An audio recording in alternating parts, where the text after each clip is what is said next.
क्या आपने कभी सोचा है कि आखिर सावन का महीना आते ही लाखों लोग ओम नमः शिवाय का जाप क्यों करने लगते हैं? क्या यह केवल एक परंपरा है या इसके पीछे कोई ऐसा रहस्य छिपा है जो मनुष्य के जीवन को भीतर से बदल सकता है? कहा जाता है कि जब समुद्र मंथन हुआ था और हलाहल विष निकला, तब पूरा ब्रह्मांड भय से कांप उठा। देवता भाग गए, दानव पीछे हट गए। किसी में भी उस विष को स्वीकार करने का साहस नहीं था। लेकिन तभी भगवान शिव मुस्कुराए और बिना अपने बारे में सोचे उन्होंने उस विष को अपने कंठ में धारण कर लिया। जरा सोचिए, जो भगवान पूरे संसार का विष अपने भीतर रोक सकते हैं, क्या वे हमारे मन का विष, क्रोध, भय, चिंता, ईर्ष्या, मोह और दुख दूर नहीं कर सकते? यही कारण है कि सावन केवल एक महीना नहीं, बल्कि यह मन की शुद्धि का दिव्य अवसर माना जाता है। लेकिन एक प्रश्न आज भी रहस्य बना हुआ है। क्या केवल भगवान शिव का नाम लेने से मन बदल सकता है? क्या सचमुच ओम नमः शिवाय का स्मरण हमारे भीतर ऐसी शक्ति जगाता है जिसे विज्ञान भी पूरी तरह नहीं समझ पाया? आखिर क्यों ऋषि मुनि, योगी और संत सावन के महीने को साधना का सर्वश्रेष्ठ समय बताते आए हैं? इन सभी प्रश्नों का उत्तर आपको आज की इस कथा में मिलेगा। आज हम जानेंगे सावन में भगवान शिव का स्मरण करने से मन को कौन कौन से अद्भुत लाभ मिलते हैं, कैसे शिव का नाम नकारात्मक विचारों को शांत करता है, कैसे यह स्मरण जीवन में धैर्य, साहस और आत्मविश्वास भर देता है, और अंत में हम उस रहस्य को भी जानेंगे जिसे जानने के बाद आप शायद हर दिन भगवान शिव का स्मरण करना शुरू कर देंगे। तो इस कथा को अंत तक अवश्य सुनिएगा, क्योंकि हो सकता है आज भगवान शिव आपको भी कोई ऐसा संदेश देना चाहते हैं जो आपके जीवन की दिशा बदल सकता है। मुख्य कथा। सनातन धर्म में सावन का महीना भगवान शिव को अत्यंत प्रिय माना गया है। पुराणों के अनुसार इसी काल में प्रकृति अपनी पूर्ण ऊर्जा में होती है। वर्षा की बूंदें धरती को शीतल करती हैं और उसी प्रकार भगवान शिव का स्मरण मन को शीतल करता है। आज का मनुष्य सबसे अधिक किस चीज से परेशान है? धन की कमी से? नहीं। समय की कमी से? नहीं। वास्तव में मनुष्य अपने अशांत मन से परेशान है। मन कभी भविष्य की चिंता करता है, कभी अतीत के दुखों में उलझा रहता है। इसी कारण वर्तमान का आनंद समाप्त होता जा रहा है। भगवान शिव का स्मरण सबसे पहले मन को वर्तमान में लाता है।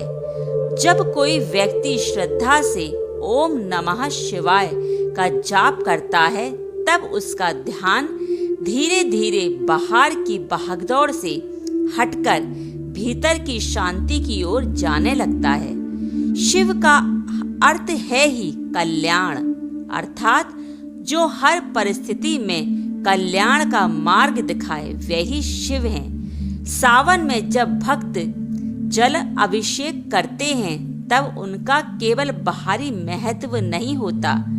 जिस प्रकार शिवलिंग पर जल चढ़ता है, उसी प्रकार भक्त के भीतर का क्रोध, अहंकार और तनाव भी धीरे धीरे शांत होने लगता है। यही कारण है कि अनेक लोग सावन में उपवास रखते हैं, शिव मंदिर जाते हैं और ध्यान करते हैं। यह केवल एक धार्मिक परंपरा नहीं, बल्कि मन को अनुशासित करने का एक आध्यात्मिक अभ्यास भी है। भगवान शिव हमें यह भी सिखाते हैं कि जीवन में चाहे कितनी भी विष क्यों न आए, उसे दूसरों पर मत फैलाना। शिव ने विष पिया लेकिन उसे अपने हृदय तक नहीं पहुंचने दिया।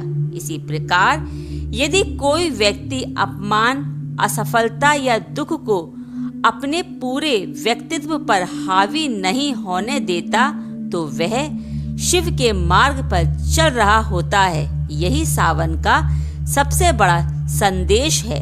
जो व्यक्ति भगवान शिव का स्मरण करता है वह धीरे धीरे परिस्थितियों का दास नहीं रहता बल्कि उसका स्वामी बनने लगता है। उसके भीतर धैर्य आ जाता है, विवेक जागता है और सबसे बड़ी बात, उसका मन धीरे धीरे भय से मुक्त होने लगता है, क्योंकि जहाँ शिव का स्मरण है वहाँ विश्वास है और जहाँ विश्वास है वहाँ जीवन की सबसे कठिन राह भी सरल बनने लगती है। तो शायद आप अब समझ गए होंगे कि सावन का महीना केवल कैलेंडर का एक महीना नहीं बल्कि आत्मा को जागृत करने का एक दिव्य अवसर है। भगवान शिव का स्मरण केवल शब्दों का उच्चारण नहीं, यह उस मन को शांत करने की साधना है जो वर्षों से भय, चिंता, क्रोध, मोह के अंधकार में भटक रहा था। याद रखिए, भगवान शिव कभी यह नहीं देखते कि आपके पास कितना धन है, कितना ज्ञान है या आपने कितने बड़े यज्ञ किए हैं। वह केवल आपके हृदय की सच्ची भक्ति देखते हैं। हो सकता है कि आपकी कोई प्रार्थना वर्षों से अधूरी हो सकता है कि आपका मन लंबे समय से किसी पीड़ा का बोझ उठा रहा हो, लेकिन कौन जानता है कि शायद इस सावन आपका एक सच्चा ओम नमः शिवाय ही आपके जीवन का सबसे बड़ा मोड़ बन जाए। इसीलिए जब भी समय मिले कुछ क्षण आंखें बंद कीजिए, भगवान शिव का स्मरण कीजिए और पूरे विश्वास से कहिए, हे महादेव, मेरे भीतर के क्रोध को शांत करें, मेरे भय को साहस में बदल दें, मेरे अहंकार को विनम्रता में बदल दे और अंधकार को अपने दिव्य प्रकाश में बदल दीजिए। कहा जाता है कि जब भक्त एकदम भगवान शिव की ओर बढ़ता है तब भगवान शिव उसकी ओर से 100 कदम बढ़ाते हैं। यदि इस सावन आपने पूरे विश्वास और सच्चे मन से महादेव का स्मरण किया तो चाहे परिवर्तन धीरे धीरे आए, लेकिन यह आएगा अवश्य। तो इसी के साथ मैं अपनी वाणी को यहीं विराम देती हूँ। यदि मेरी वीडियो अच्छी लगी हो तो इसे अपने प्रियजनों के साथ साझा अवश्य करें। कमेंट में हर हर महादेव अवश्य लिखें और मेरे चैनल भक्ति अमृत वाणी को सब्सक्राइब करें। तो इसी के साथ मैं चलती हूँ। बोलो हर हर महादेव। जय श्री राधा, जय श्री कृष्णा।